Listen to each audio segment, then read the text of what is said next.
Welcome to the Dirty Side of Leadership podcast with Ron and Kristin, where leadership meets entertainment. This podcast features stories with names and certain aspects that have been changed to keep submissions private. Enjoy the show. Welcome to the Dirty Side of Leadership podcast, where leadership meets entertainment. Today's episode, Blinded by Inclusivity, we are diving deep into the complex and often controversial decisions made by leaders.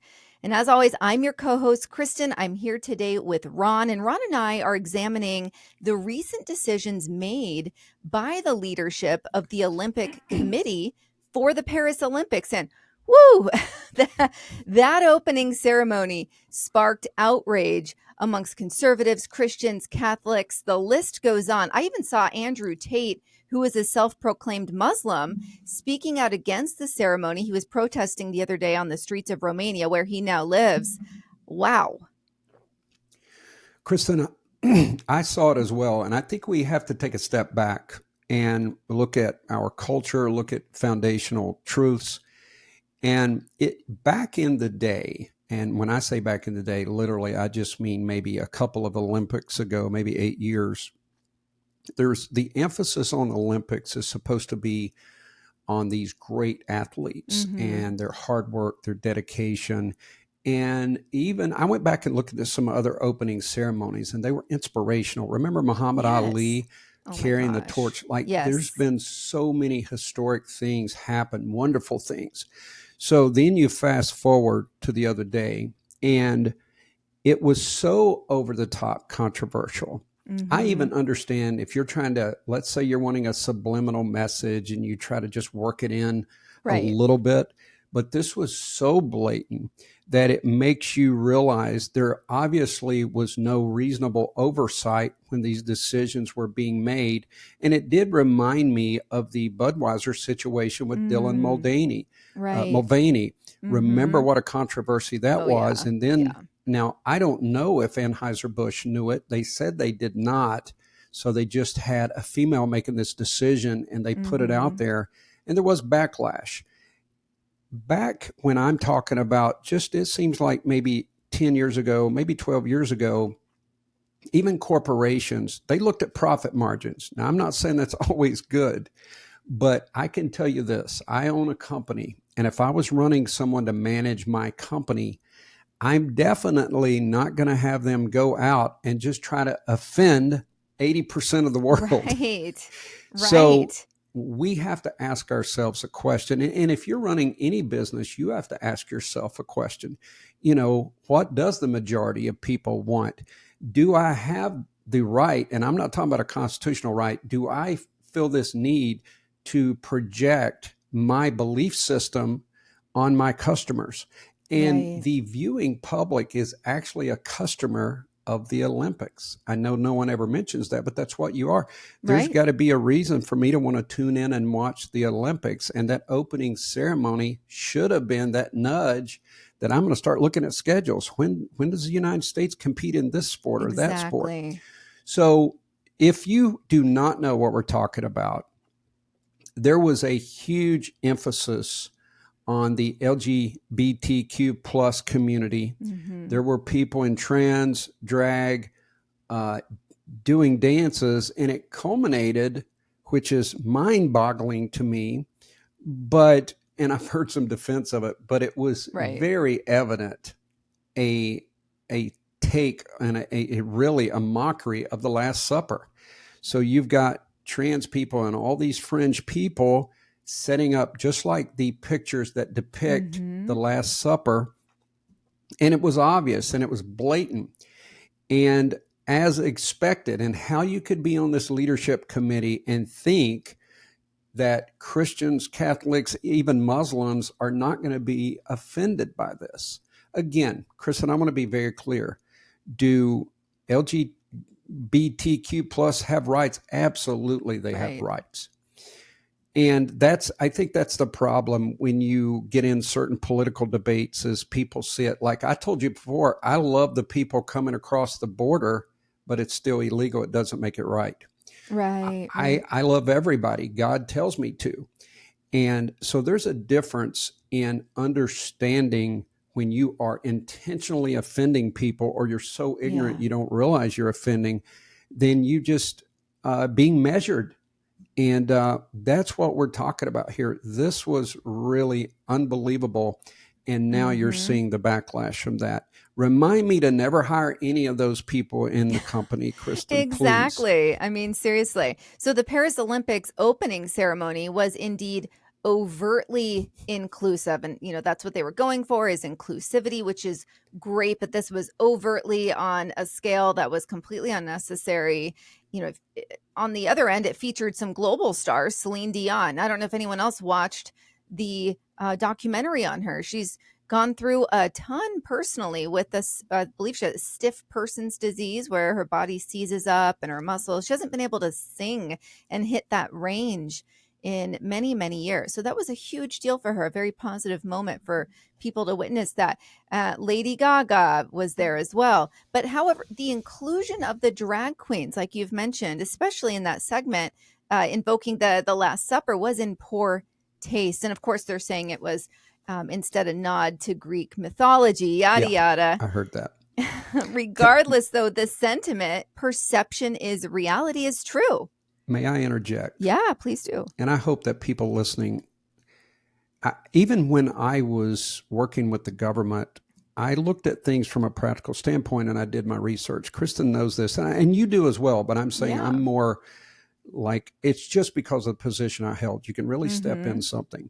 Right. So even when I see edited clips on either side, I try to dig a little deeper and say, is that really what this person said? Because we're seeing so many clips now. Now you've got AI can mimic a voice, a voiceover, and it's the same voice. So you've got all this stuff. But you mentioned the word inclusivity. And in all honesty, any reasonable person would have to notice there's inclusivity, but you didn't have anybody singing worship music. You didn't have any gospel. You didn't have even any Catholic, Muslim. You had no really fundamental religions represented in that group. So I want our audience to start asking, what does inclusivity mean? Right. Because, Kristin, sometimes I don't want to go into stuff, but I'm a white male in America, and I'm getting older. It's not. You're straight. It's another mark against you, Kristin. That's another thing I was going to tell you. No, I'm kidding. I'm kidding, people. So I'm a white, straight, older male. Not the best marketing tool in today's world, frankly. Right. And so I guess if you're in a company, if you're a CEO or your manager, make sure there's real inclusivity. Now, I'm not telling you that you have religion at work, but you also don't allow all this other stuff. But I'm saying we need to understand what inclusivity means, because it's really exclusivity. It's not inclusivity. But go ahead. Yeah, no, I mean, that brings me to when I've shared this before, when I was part of the diversity team at the bank, the most recent bank that I worked for. It started talking, they started talking about the toxic male, right? Like toxic masculinity. And that's when I was out, because it wasn't inclusive anymore. It was being exclusive. But, the decision by the Olympic Committee shows a serious lapse in judgment and respect for diverse cultural values. And this, again, was on the world stage. And you mentioned Bud Light, and that was, some could argue that might have been the world stage. It was more, I would say, national, and just look at their businesses in the toilet, and it's barely recovering. But it's funny because, allegedly being diverse is the overall goal, but we're talking 5% of the world identifies as homosexual, right? So that's not inclusive, in my opinion. So, I did see, however, I believe her name is Anne Decamp or Discamp. I don't know. I'm very white here over in Oregon, not really good with my French accent, but a spokesperson. She's a spokesperson for the 2024 Paris Olympics, and she apologized at a press conference. And she said basically, if people took offense to it, she's apologizing, right? Which is always like, I'm sorry that I offended you. To me, that's a BS apology. But it emphasized, she was trying to say, we're emphasizing that it was not our intention But what did you expect, right? Like, did you not see a mock-up of what was going to be taking place? I'm sure she did. And they just deny, deny, deny. They're well trained. If people did accept that and we hadn't seen the huge Christian demonstrations, Catholic demonstrations, I would have been very disappointed. I would have thought, Right. oh my God, people do not realize that this stuff is being kind of pushed down our throats, just for lack of a better Mm-hmm. term.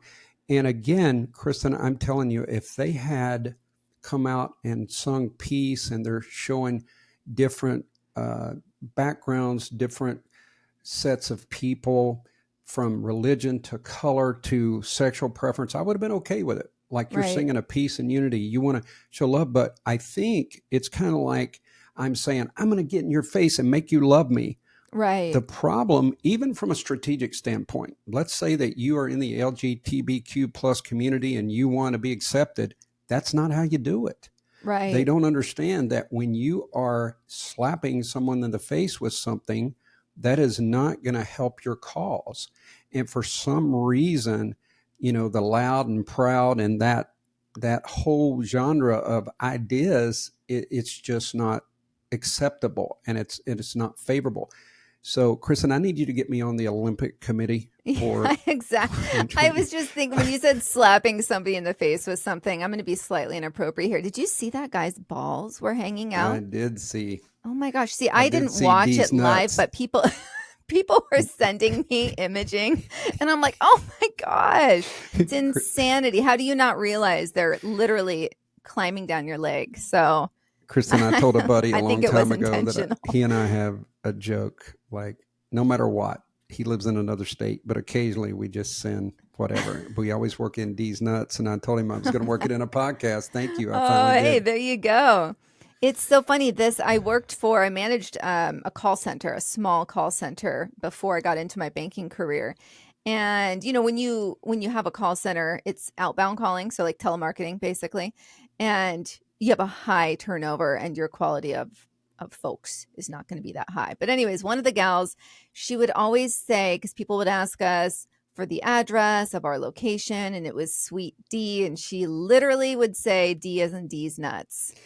Not even Do you know the joking. origin? You do know they got someone on the political ballot in I think it was North Carolina, by the name of D's Nuts. Did you know Really? that? No, I did not know Yeah, that that. some young guys did it. They actually got Oh it on in man. the primary.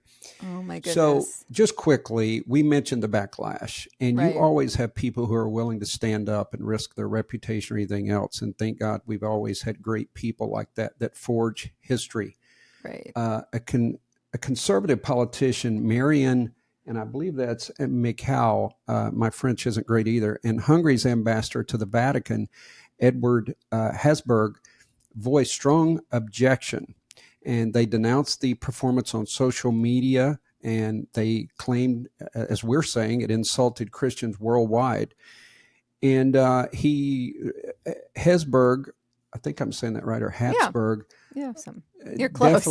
definitely referenced the Last Supper and the correlation of those two, and explained that any reasonable person would see it that way. And I agree with you. I think the apology, it's just like we said with the Secret Service last week. It's like an apology that's just so generic, and, oh, we're Hmm. sorry you're offended. Right. So it's Right. almost like projecting, or Yeah. gaslighting. What did you think about the Marie Antoinette depiction? Um, I mean, here's the thing, a lot of people don't realize this, that she played a pivotal role, like the funding that I believe Louis, right? King Louis, right. they funded, basically, he didn't like England. Like, there was a whole thing. Like, basically, we owe a lot to them, because a lot of the financing for us to become the United States, right, not under England's rule, came from the French. And at that time, it was Marie Antoinette and King Yeah. Louis. Yeah. And so it's interesting, I was like overanalyzing it a bit, but it was almost like, because of the United States, this happened to her, right? Because she was overspending and her people were poor, but it just felt like that was just an added layer of controversy. They were really going for the shock and awe, that's for sure. I have to have a moment of confession here. I got to be honest, and I'm sounding like I'm contradicting myself because earlier I said I'd dig deeper. I watched some clips, Kristin, and I did not watch the full opening ceremony. That's why I drew a blank when you said Marie Antoinette. You're like, I didn't see that part. That so is I'm like, where are we heading here? That is okay. At least I only see little things in like Instagram reels or TikTok reels, or people send them to me. I also did not watch the whole thing. But so it's wild. So, the critical issue is just this lack of oversight, and so many companies do it. It's just not always on the world stage, right? But the artistic director, we're hearing a lot about Thomas Jolly. A lot of people are saying the freak in charge of the display, or the perv, or there's a lot of things being said about Thomas Jolly. He tried to downplay the Last Supper references after this backlash, and again, he's saying that wasn't the intention. Yet the impact and perception remain, and leaders must consider such decisions, how they will be received globally, especially during an event as significant as the Olympics. And really, this was a failure to foresee and mitigate potential backlash. We've talked about that. This is a leadership podcast. This is a leadership failure. You have to be able to foresee the future in a sense, right? You have to understand what's coming around the corner. And the true victims, this is where I feel really bad, Ron. The true victims are the athletes, I feel, because, they've spent years and years, a lifetime preparing for the Olympics. Like, that's the ultimate. And due to a complete lapse in judgment by the officials, they now have hundreds of thousands of viewers across the world boycotting, including myself. You're not watching it. And, Ron, I'm curious what your thoughts are on this. People have spoken negatively towards me and those of us who are boycotting. They're saying that we are negatively impacting the athletes by not watching. And my response has been, until someone is personally negatively impacted, they will not change or call for change. No, it's true. I had never seen such a collective boycott as I did with that Anheuser-Busch issue.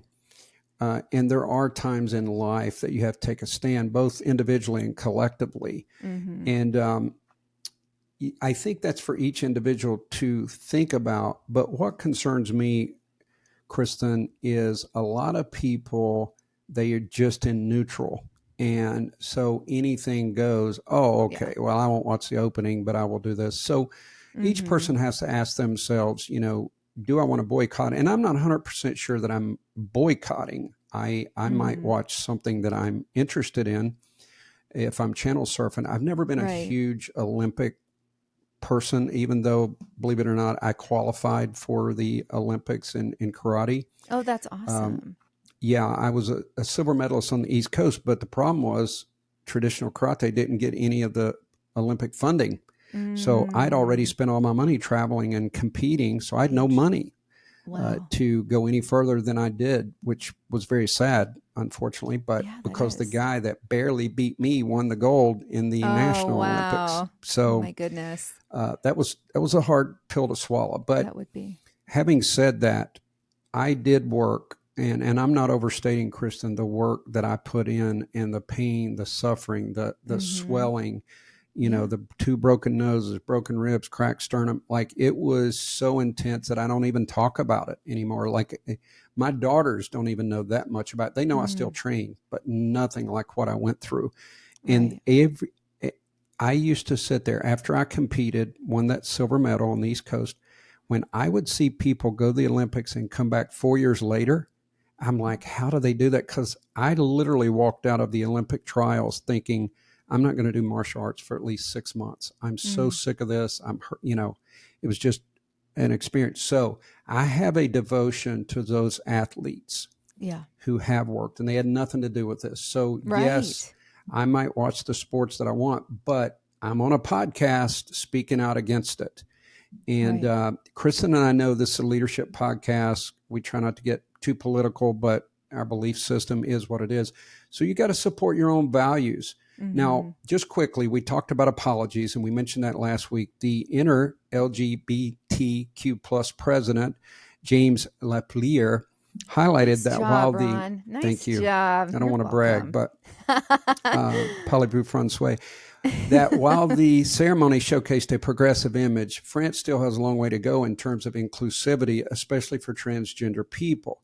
So basically, he took an apology to say, well, you still haven't gotten it, so we'll probably have to keep slamming it down your throat. Yeah, that's instead of taking a step back and saying, you know what, this may not have helped our cause in any way because of all the backlash. So anyway. Yeah, absolutely. And from what I've read, drag and voguing have become statements of defiance for many minority communities in France. However, the backlash from more conservative sectors show ongoing tensions. And this event, it's pretty obvious that instead of bridging gaps, it definitely deepened divisions. And Ron, did you know that China actually blocked the opening ceremony from being aired? I did know that. Isn't that wild? So, and I don't want to mimic that. We talk about our First Amendment rights. We're not needing to mimic that, right? But it does paint a picture of what is being allowed some places and what is not. And, I do find it interesting. Russia wasn't allowed to compete. I kept waiting to hear about a Russian gymnast, right? I didn't realize that Russia had been completely banned from the Olympics, which, okay. I have opinions on that too. That's not what we're necessarily talking about today, but it just shows you the level of brevity that was displayed for China to go in and block it. Yeah, it sure does. From a leadership standpoint, we do have to navigate all these cultural shifts. And, you did mention China, that they basically blocked it.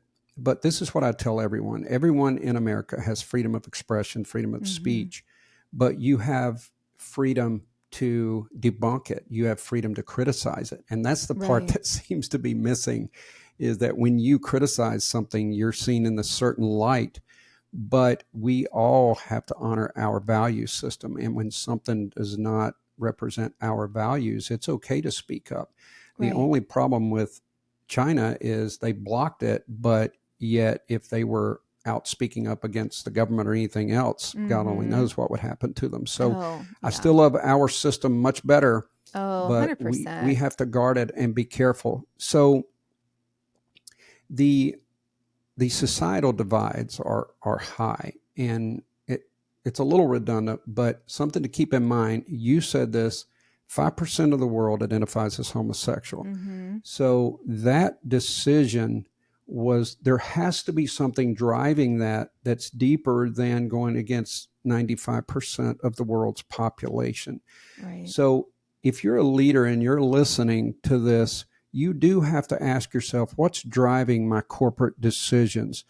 Are we making a decision that's good for the majority, or are we allowing just these small voices who sometimes might be complainers or might be something else? And I've said this for years.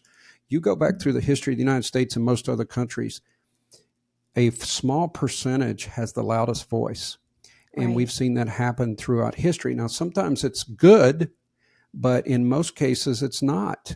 And normal people are working every day. They don't have time to get into all of this stuff. That's the problem. So they just go with the flow. And then you keep getting, and I want to get to one other thing, Kristin, but you get this stuff and you take, let's say 70% of people they missed it. And then maybe another 10% really don't care. So then you got 20% of the people that you either have to speak up or do something that supports your values. But I want to go to something far deeper, and it's something near and dear to our hearts, and I know it is our listeners, and that's children. So imagine, Kristin, you and your family, you made popcorn. This is the Olympics. And you're telling them how wonderful it is and all the great stories about Olympians from the past. And all of a sudden you sit down and there was no warnings. There's no anything. You're sitting here with your there's balls on a guy's leg. Yeah. And you're sitting here with your children. I think he needs to apologize to parents. I think he needs to apologize, or the committee needs to apologize to the fact that children were exposed to this, because you and I both know if you just keep exposing a child, this ain't going to be any big deal in a few years. And I think that's the Right. whole plan. So I did want to mention children, parenting, Yes. and as it applies, I know we're going, I don't think it's off the scope of leadership, but some No, people that no. listen might think it is. But that was one of my biggest concerns when I saw this. What are Yeah. parents telling their children about this show, the spectacle? Right. And the spectacle as a whole, but it's funny because the exposure of that man's balls, it literally reminded me of when I was commuting in New York City. The only other time I've seen that just out in the open like that was when there was a drag queen. I guess I don't know. They weren't all called the same back. I'm going 15 years back, right? But basically, a guy wearing a skirt and his balls were hanging out. But it was 4 a.m. Everyone's on their way home from a bar. That's a different situation. We're talking the world purview here, right? Like that's insanity. And so, yeah, parents everywhere should be outraged with at least with that piece of it. And, the mixed reactions really reveal the complexities that leaders face in making such decisions. And it's a reminder that leadership, especially in, the political arena, politics are everywhere. People like to stay away from politics. There are politics in everything you do. You might just not realize it. And there are tough choices. And bottom line, we talk about this a lot. You're not always going to be able to please everyone. You're never going to be able to please everyone, right? You can find a middle Exactly. ground. You can do your best. You can listen. Ultimately, as a leader, you're making the final decision, and you hope that you're doing the right thing, and hopefully you've done your recon and you've done enough research to understand the decision you're making. But what you're talking about, Ron, I was watching a little replay because they're doing a side by side. A lot of those are going out. I believe it was the 1992 opening ceremony, and then they're comparing it with the one we just saw. And it really brought me back to this place. And it actually made me sad because back in the day, I was a competitive gymnast. Gymnastics was my life. And I couldn't wait to go watch Shannon Miller and Kim Zmeskal and all of these incredible gymnasts. Yeah. I idolized them within a healthy range, right? And it was really exciting for my family. Same like the thing what you just depicted, popping popcorn. We're all sitting around in the living room watching Team USA come out. And during the opening ceremony, all the different countries, I remember thinking how cool it was, how many different countries there were, and how everyone looked so different, and they represented their country differently with their attire. But it's just sad that it's been completely made a mockery of. No, I agree with you. And keep in mind, the event that was mocked is the greatest event of unity that we have. There is no other time that many countries, I mean, if you want to talk about United Nations, where you've got stiff suits and executives talking or elected politicians, but this is the only time that I want to say maybe not everyday people, but a lot of people do visit. They're seeing each other's countries. They're seeing each other's customs. It's a wonderful thing. Then you're seeing the elite athletes. It should be the greatest event ever, and it should have showcased unity. My God, we need world unity. But instead, they made the choice to go down the road that they went on. And again, I want to emphasize, not against any group, but I definitely do not think this was a wise way to try to promote a cause and offend, Right. like you said, 95% of the other people. So if you are a leader, exactly what Kristin said is you can't always please everybody. And I had to learn that the hard way. But you certainly don't want to make decisions that you know is going to harm the majority of your company, the majority of people Right. in your unit, your family, people around you.